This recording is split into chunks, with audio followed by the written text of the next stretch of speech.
4 दोस्त थे। उनमें एक ब्राह्मण, एक खाती, एक दर्जी और एक सुनार था। एक दिन चारों सलाह मशवरा कर धन कमाने के लिए परदेश चल पड़े। चलते चलते जब शाम हो गई तो वो सब एक जगह ठहर गए। उन्होंने रात को वहीं रुकने का फैसला किया। तय हुआ कि इलाका सुनसान होने के कारण रात के 4 पहरों में बारी बारी सब पहरा देंगे। सबसे पहले पहरा देने का नंबर आया खाती के लड़के का। तीनों सो गए और वो पहरा देने के लिए बैठ गया। बैठे बैठे उसे पास में पड़ा एक बड़ा सा लकड़ी का टुकड़ा दिखाई दिया। सोचा क्यों ना कुछ कारस्तानी की जाए, नींद भी दूर हो जाएगी। उसने अपने औजार निकाले और उस बड़े से लकड़ी के टुकड़े को संवारने लगा। रात का पहला पहर खत्म होते होते उसने उस लकड़ी के टुकड़े को तराश कर एक सुंदर स्त्री का पुतला बना खड़ा कर दिया और दर्जी के लड़के को उठाकर खुद सो गया। जब दर्जी का लड़का बैठकर पहरेदारी करने लगा तभी उसे प्रतीत हुआ कि सामने कोई खड़ा हुआ है। पास जाकर देखा तो एक काठ का पुतला है। पुतले को देख मन ही मन खुद से कहा, क्या खूब कारीगरी की है खाती के लड़के ने, पर मैं भी किसी से कम नहीं। उसने भी अपने सामान से वस्त्र और सुई धागा निकाला और लग गया। रात का दूसरा पहर खत्म होते होते उसने एक सुंदर सी वेशभूषा बनाकर उस स्त्री के पुतले को वो पोशाक और चूड़ियां पहना दी। अब पहरेदारी की बारी थी सुनार के लड़के की, तो वो उसे जगाकर सो गया। नींद तोड़ने के लिए सुनार ने ठंडे पानी से मुंह धोया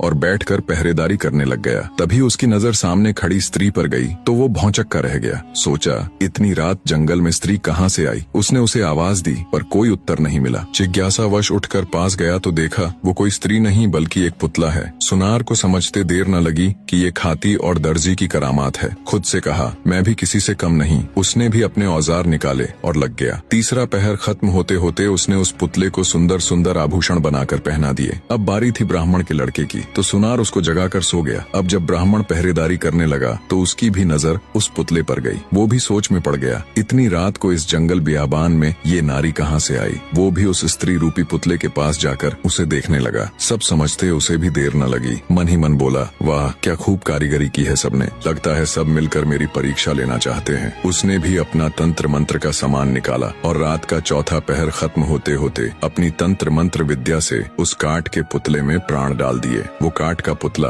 अब एक सुंदर युवती बन चुकी थी। तब तक सुबह हो गई। बाकी तीनों मित्र भी उठ गए। अपने सामने इतनी सुंदर युवती को देखकर उन्होंने जब ब्राह्मण से उसके बारे में पूछा तो उसने सारा किस्सा उनको कह सुनाया और बोला, इस काठ के पुतले में मैंने अपनी मंत्र शक्ति से प्राण डाल दिए, सो अब मैं इसे अपनी पत्नी बनाऊंगा। तब खाती का लड़का बोला, नहीं मित्र, इसे मैंने बनाया है इसलिए इस पर मेरा अधिकार है, ये मेरी पत्नी बनेगी। दर्जी भी बीच में बोल पड़ा कि मैंने इसको इतने सुंदर कपड़े सिलकर पहनाए हैं इसीलिए इस पर तो मेरा हक है। सुनार का लड़का बोला कि ऐसा कैसे हो सकता है, मैंने इसे सुंदर सुंदर आभूषण बनाकर पहनाए हैं इसलिए ये मेरी ही पत्नी बनेगी। कहानी के अंतिम भाग से पहले ये प्रश्न मैं आप सबके लिए भी छोड़े जा रहा हूँ। खूबसूरत नारी के लिए चारों पुरुष आपस में झगड़ा करने लगे। इतनी कहानी सुनाने के बाद राजा विक्रमादित्य ने हार से कहा, बताओ भाई रानी के हार, उस स्त्री पर सबसे ज्यादा हक किसका हुआ। रानी के हार के ऊपर बैठा हुआ वीर बोला, महाराज मैं तो रानी का एक तुच्छ सा हार हूँ, जिसे रानी ने मन किया तो पहन लिया, नहीं तो फेंक दिया। मेरे अंदर इतनी बुद्धि नहीं कि मैं आपको ये बता सकूं कि उस युवती पर किसका हक ज्यादा है।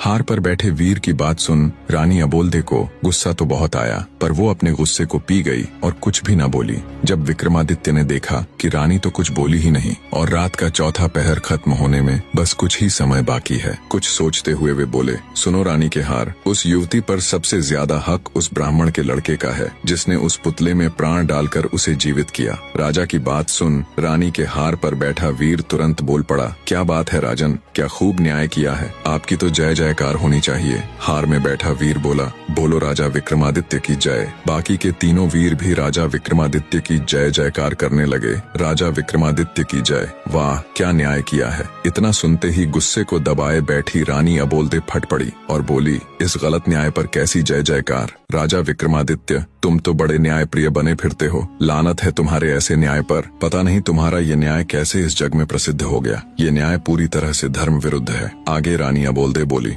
ब्राह्मण ने उस पुतले में प्राण डाले थे, अर्थात एक तरह से उसने उसे जन्म दिया, इस तरह से तो वह उसका पिता हुआ। तो एक पिता अपनी पुत्री से विवाह करें, इससे बड़ा नीच कर्म और क्या हो सकता है। धर्म के अनुसार कोई भी स्त्री केवल उसी की पत्नी हो सकती है जो उसको चूड़ियां पहनाता है, और पुतली को चूड़ियां दर्जी के लड़के ने पहनाई थी, तो धर्मानुसार वो युवती उसी की पत्नी हुई।